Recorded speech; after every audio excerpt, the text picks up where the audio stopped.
अस्सलाम वालेकुम class, my name is doctor Sumaiya और आज हम लोग फार्माकोलॉजी में जो लेक्चर पढ़ने वाले हैं वो है एपिलेप्सी की ड्रग्स। ठीक है, एपिलेप्टिक्स यानी कि तो हम लोगों ने लास्ट टाइम जो कवर किया था वो हम लोगों ने सीएनएस की ड्रग्स जो है वो स्टार्ट की थी। तो आज हमारे जो हैं वो टॉपिक का नाम है वो है ड्रग्स फॉर एपिलेप्सी।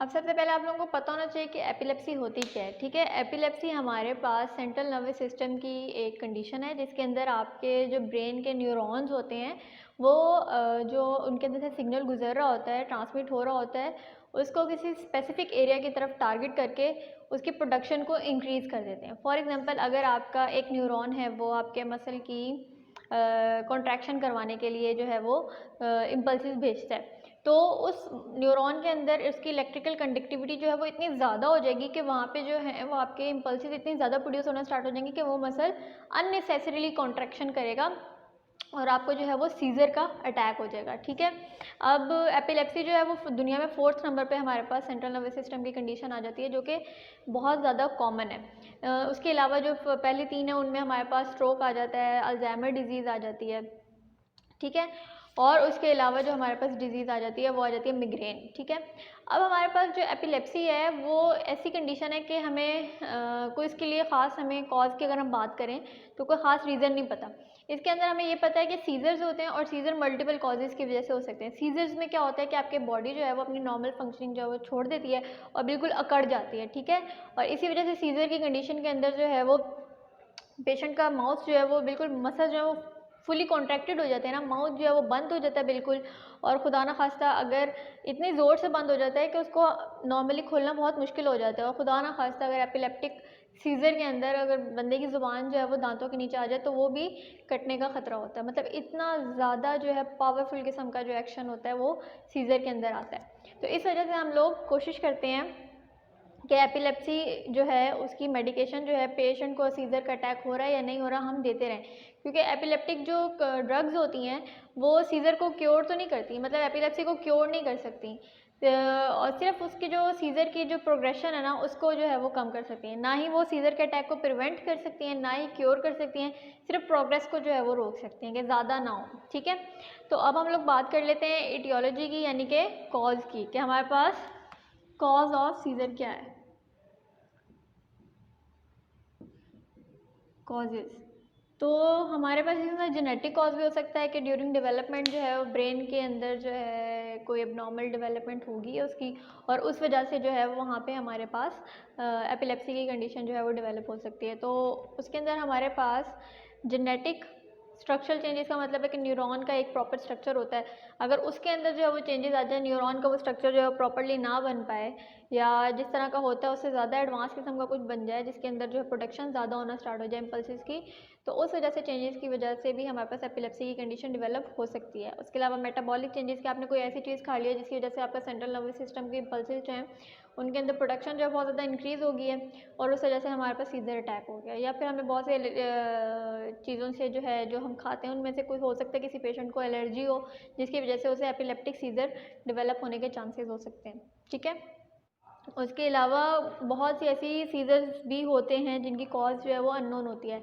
तो इडियोपैथिक कॉज भी इसके अंदर आ जाती है। तो सबसे पहले हमारे पास कौन सी कॉज है, जेनेटिक, दूसरी हमारे पास है स्ट्रक्चरल, तीसरी हमारे पास है मेटाबॉलिक, चौथी हमारे पास है इडियोपैथिक या अननोन।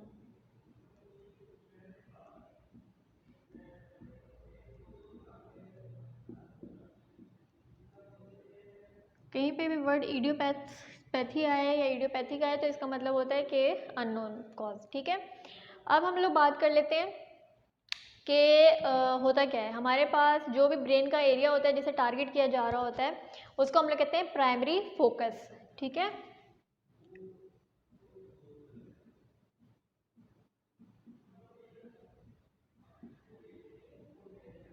Primary focus. अब प्राइमरी फोकस के अंदर क्या होता है कि जो भी आपका एक ब्रेन है, ठीक है, अगर मैं हल्का से यहाँ पे ड्रॉ करूँ, ठीक है, ये आपके दोनों ब्रेन के हेमिस्फीयर्स हैं। अब हो सकता है कि आपके ये वाला जो फ्रंटल पार्ट है ये आपके क्या कहते हैं मसल्स को कंट्रोल कर रहा हो, ये आपका ऑसिपिटल पार्ट है ये आपकी आई साइड को कंट्रोल कर रहा हो, ठीक है, ये आपका टेम्पोरल है ये आपकी एयर या हेयरिंग को कंट्रोल कर रहा है। अब अगर हमारे पास प्राइमरी फोकस क्या होता है कि वे हमारे पास वो एरिया होता है जहाँ पे जो है न्यूरॉन की इम्पल्सेस जो है वो बहुत ज़्यादा जाके टारगेट करना स्टार्ट कर देती हैं, तो उस एरिया का जो फंक्शन होता है ना वो हमारे पास इन्हेंस हो जाता है, ठीक है, यानी कि वो एरिया जिस चीज़ को कंट्रोल कर रहा होता है बॉडी के अंदर, तो उस वाले पार्ट की जो है वो फंक्शनिंग ज़्यादा हो जाती है। फॉर एग्जांपल अगर वो हमारी आइज़ को कंट्रोल कर रहा है तो आइज़ जो है वो झपकना ज़्यादा हो, बहुत ज़्यादा झपकना स्टार्ट कर देंगी, ठीक है।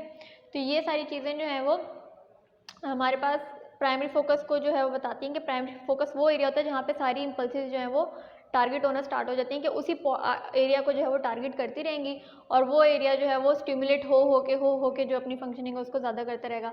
अब अगर यही वाला एरिया जो है वो किसी मसल को कंट्रोल करता है तो मसल के ऊपर कॉन्ट्रैक्शन जाती जाएगी तो वो कितना कॉन्ट्रैक्ट होगा वो एकदम से स्पास्टिक कंडीशन में चल जाएगा कि पेशेंट अपना बिल्कुल लकड़ी की तरह हाथ हो जाता है कि पेशेंट उसे हिला ही नहीं सकता। अगर हम ज़्यादा जोर लगाने की कोशिश करेंगे तो हो सकता है उसकी बोन जो है वो ब्रेक हो जाए, फ्रैक्चर हो जाए या उसके मसल जो है वो टीयर हो जाए, लेकिन वो अपनी कॉन्ट्रैक्शन कुछ ना छोड़े।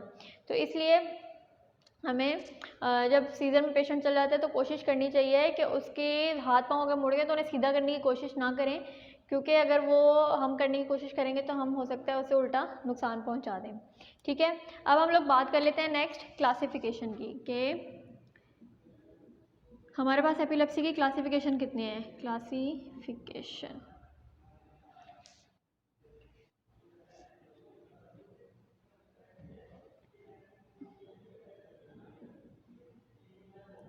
क्लासिफिकेशन की बात करें तो हमारे पास दो तरह की क्लासिफिकेशन होती है। सबसे पहले जो है वो हमारे पास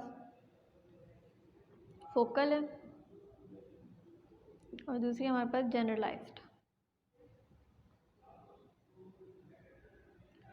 ठीक है जी। अब फोकल हमारे पास जो होती है ना एपिलेप्सी, उसके अंदर हमारे पास एक हेमिस्फीयर जो है ना वो इन्वॉल्व होता है, जबकि जनरलाइज के अंदर हमारे पास बोथ हेमिस्फीयर्स इन्वॉल्व होते हैं। अब एक हेमिस्फीयर के अंदर भी ना फोकल के अंदर हो सकता है कि सिर्फ एक एरिया जो है वो इन्वॉल्व हो, लेकिन जो जनरलाइज हेमिस्फीयर होता है उसमें दोनों साइड्स के सारे एरियाज जो हैं वो इन्वॉल्व हो जाते हैं। और फोकल के अंदर जो है हमें एक और बात भी है कि फोकल जो है उसकी आगे से फर्दर कोई टाइप नहीं है, लेकिन जो जनरलाइज्ड है उसकी आगे से फर्दर 5-6 टाइप्स हैं, ठीक है। उनमें एक हमारे पास टाइप आ जाती है जिसको हम कहते हैं टोनिक क्लोनिक, ठीक है। तो फोकल जो हमारे पास एपिलेप्सी है वो with the passage of time हो सकता है कि टोनिक क्लोनिक के अंदर कन्वर्ट हो जाए, बट उसकी फर्दर कोई टाइप नहीं है, ठीक है। तो अब हम लोग बात कर लेते हैं कि जो फोकल है वो हमारे पास एक तो वन हेमिस्फीयर को इन्वॉल्व करती है और इसके आगे फर्दर दो टाइप हैं, ठीक है। एक सिंपल है, सिंपल में ये है कि एक ही एरिया को जो है वो कर रही है। कॉम्प्लेक्स है, कॉम्प्लेक्स का मतलब है कि एक ही हेमिस्फीयर के काफ़ी सारे एरियाज़ को उसने टारगेट कर लिया है, ठीक है। जबकि जनरलाइज जो है वो आगे से फर्दर बोथ हेमिस्फीयर्स को करते हैं और इसके आगे से 6 टाइप्स हैं,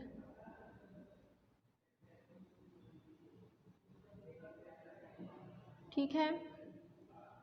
अब हम लोग जो है वो टाइप्स जनरलाइज्ड की जो आगे से फर्दर टाइप्स हैं उनकी बात कर लेते हैं। 1 2 3 4 5 एंड 6, ठीक है। तो इसके अंदर जो सबसे पहली हमारे पास आ जाती है वो आ जाती है टोनिक क्लोनिक,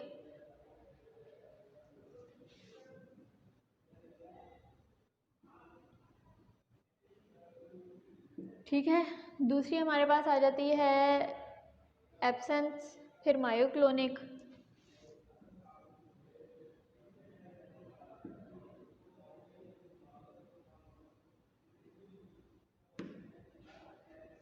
उसके बाद हमारे पास आ जाती है क्लोनिक, फिर टोनिक और फिर एटोनिक, यानी कि खाली क्लोनिक, यहाँ पे क्लोनिक टोनिक साथ थे, फिर ये अकेले अकेले, एंड एटोनिक का मतलब है कि कोई टोन ही नहीं रही मसल के अंदर, ठीक हो गया। तो ये फर्दर हमारे पास 6 टाइप्स हैं आगे से जनरलाइज्ड एपिलेप्सी की। अब हम लोग मैकेनिज़्म की बात करते हैं कि अच्छा भाई एपिलेप्सी में जो एपिलेप्सी की ड्रग्स होती हैं वो अगर हम लोग लेते हैं तो आगे से एक्ट कैसे करती हैं हमारे पास जाके। मैंने आपको बताया था कि एपिलेप्सी के अंदर दो कंडीशन होती है ना, मतलब लाइक आपके जो न्यूरॉन्स होते हैं वो दो तरह के होते हैं, या तो इनहिबिटरी होंगे या एक्साइटेटरी होंगे। तो हमारे पास अगर वो इनहिबिटरी एपिलेप्सी ऐसी कंडीशन में अगर होती है कि वो हमारे पास इनहिबिटरी न्यूरॉन्स को जाके करेगी तो वो इनहिबिशन को ज़्यादा करती जाएगी। अगर एक्साइटेटरी न्यूरॉन्स के ऊपर जाके अटैक करेगी तो फिर एक्साइटेशन को ज़्यादा करती जाएगी। तो वो डिपेंड करता है। एटॉनिक का क्या मतलब है कि बिल्कुल टोन खत्म हो गई, तो इसका मतलब वो इनहिबिटरी की तरफ जा रही है ज़्यादा, ठीक है। टोनिक क्लोनिक का मतलब है बहुत ज़्यादा एक्साइटेशन हुई हुई है, तो एक्साइटेटरी न्यूरॉन्स जो है वो वहाँ पे ट्रिगर हुए हुए हैं, ठीक है। अब इसके अंदर हमारे पास मैकेनिज्म क्या होता है कि जो हमारे पास ड्रग्स होती हैं, epileptic drugs,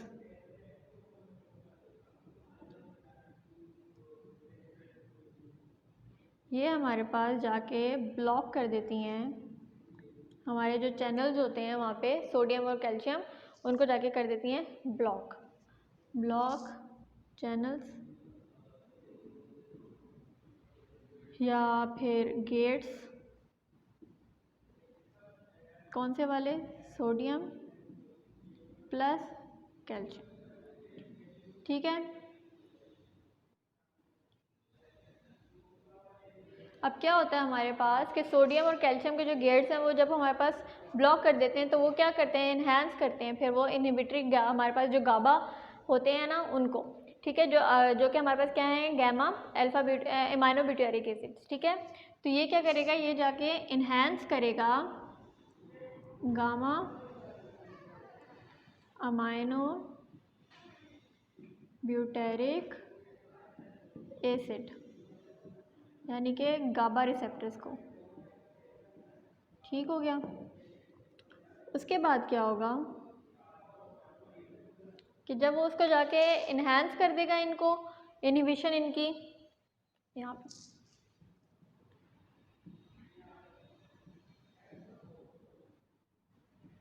inhibit gamma amino butyric acids, और जब उनको कर देगा तो फिर हमारे पास क्या होगा कि जो इम्पल्सेस हैं वो हमारे पास इंटरफेयर करने लग जाएंगी ग्लूटामेट के साथ, ठीक है। गाबा इम्पल्सेस जो कि हमारे पास क्या करेंगी कि वो हमारे पास जो है वो जो ग्लूटामेट होती है उसके साथ इंटरफेयर करना स्टार्ट। ग्लूटामेट हमारे पास एक्साइटेटरी है ना, और ये हमारे पास इनहिबिटरी है। अब ये जो है वो इन्हेंस हो गया है,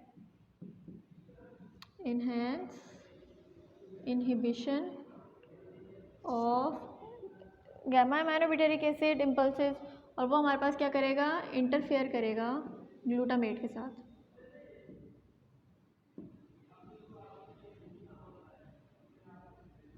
ठीक है। जब हमारे पास ग्लूटामेट की इंटरफेरेंस आएगी तो इसका मतलब है कि हमारे पास एक्साइटेटरी न्यूरॉन्स जो हैं उनकी एक्टिविटी ख़त्म हो रही है।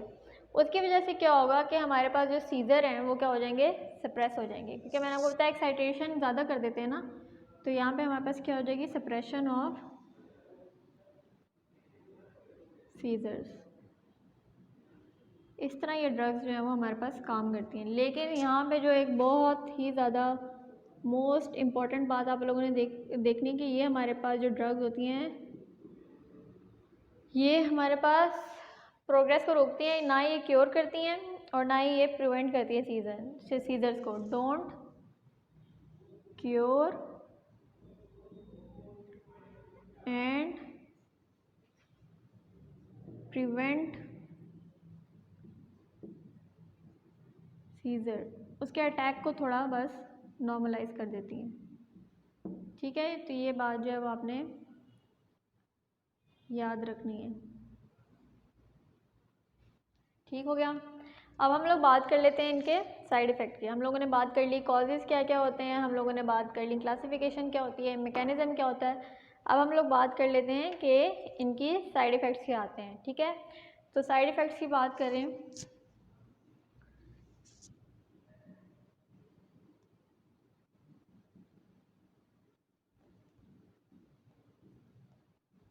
तो साइड इफ़ेक्ट में सबसे पहला साइड इफ़ेक्ट है नोज़िया एंड वॉमिटिंग। वो तो मुझे लगता है ऑलमोस्ट हर ही मेडिकेशन का होता है कि हर मेडिकेशन से किसी ना किसी को नोज़िया या वॉमिटिंग के साइड इफ़ेक्ट्स लाजमी आते हैं। उसके अलावा ये दवाई खाने के बाद बंदे को नींद आती है, तो सिडेशन।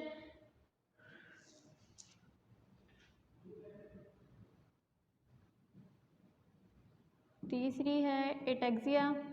अब ज़ाहिर बात है, अगर आपको नींद आ रही है या आपका दिमाग जो है वो फुली फंक्शनली काम नहीं कर रहा, आप पूरी तरीके से जागे नहीं है, तो आप चलने में लड़खड़ाएंगे तो आपसे चला नहीं जाएगा या आपको चक्कर आएंगे, ठीक है। उसके अलावा रैश, कुछ लोगों को इससे रैश भी हो जाती है, ठीक है। और इसके अलावा हाइपोनेट्रीमिया, यानी सोडियम जो है उसका लेवल जो है वो डिक्रीज़ हो जाता है। वेट गेन भी हो सकता है इसमें, वेट लॉस भी हो सकता है।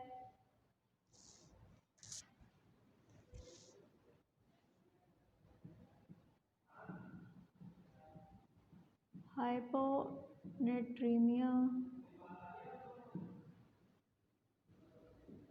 वेट गेन भी हो सकता है, लॉस भी हो सकता है। उसके अलावा हमारे पास यहाँ पे, अच्छा, और इसके अलावा वेट गेन भी हो सकता है, वेट लॉस भी हो सकता है, और इसके अलावा हमारे पास जो है वो ऑस्टियोप्रोसिस भी हो सकती है। ऑस्टियोप्रोसिस के बाद ऑस्टियोप्रोसिस के अंदर क्या होता है कि आपके जो बोन होता है उसका कैल्शियम वगैरह जो है वो बहुत ज़्यादा लॉस हो जाता है, यानी बोन डेंसिटी जो है वो कम हो जाती है और फ्रैक्चर होने के चांसेस जो हैं वो ज़्यादा हो जाते हैं।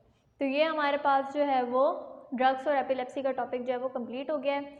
होपफुली आपको समझ आ गया होगा। नेक्स्ट हम लोग जो है इंशाल्लाह न्यू टॉपिक जो है वो स्टार्ट करेंगे। Thank you so much.